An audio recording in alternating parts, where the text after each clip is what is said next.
Hello James. आजकल की जो भागदौड़ भरी लाइफ है उसमें डिप्रेशन जैसी जो समस्या है वो आम समस्या बन गई है। डिप्रेशन जो धीरे धीरे दीमक की तरह इंसान को खा जाता है। डिप्रेशन जो कि इंसान की सोचने समझने की शक्ति को, सोचने समझने की क्षमता को धीरे धीरे ख़त्म कर देता है। डिप्रेशन जो बहुत ही समझदार इंसान को भी ना समझ बना देता है और ऐसी ऐसी गलतियां इंसान कर जाता है जिसके बारे में शायद वो खुद भी नहीं सोच सकता कि मैं कभी अपने जीवन में इस तरह की गलतियां कर सकता हूँ। एक मनोचिकित्सक थे। वो एक पेशेंट को देखने में घंटों लगा देते थे। दिन भर में वो 5 से 6 पेशेंट ही देख पाते थे। 10-10 घंटे वो पेशेंट देखते थे।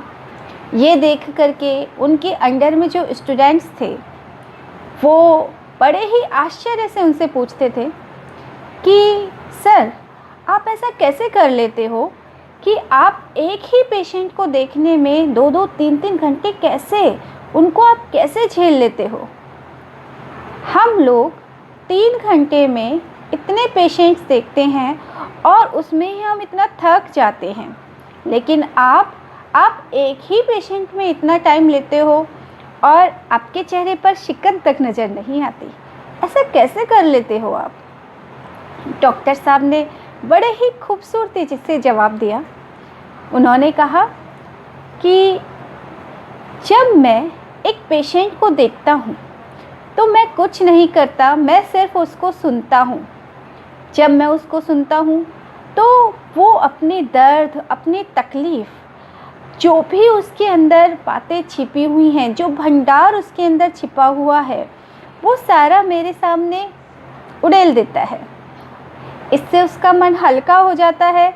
मैं उसको सुनता नहीं हूँ, लेकिन हाँ, उसको लगता है कि ये मुझे सुन रहे हैं, यानी कि एक तरह से उनको एक कान मिल जाता है सुनने के लिए। क्योंकि आज की भागदौड़ भरी लाइफ में व्यक्ति इतना अकेला हो गया है कि बोलने को तो हर कोई बोलता है, लेकिन सुनने को व्यक्ति को कान नहीं मिलते।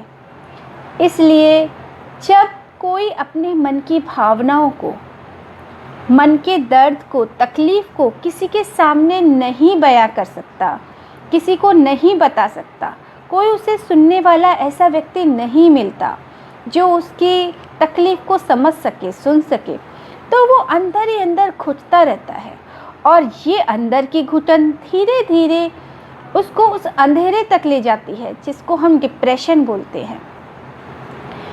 तो यदि मैं इनकी बातों को सुनता हूँ तो इनको लगता है कि मुझे सुनने वाला कोई है। इसी तरह से आज के टाइम पे हमें इस चीज़ की आवश्यकता है कि हम बोलने के साथ साथ दूसरों की तकलीफ़ों को, दूसरे के दर्द को, दूसरों के अंदर छिपी हुई भावनाओं को भी समझें, सुने। हमको अगर हमारे अपनों को इस अंधेरे में जाने से रोकना है तो, और जो हमारे अपने इस अंधेरे में जाकर अनजाने में जो गलतियां कर देते हैं, उन गलतियों से रोकना है, तो हमें उनको हमारे कान देने होंगे, यानी हमें उन्हें सुनना होगा।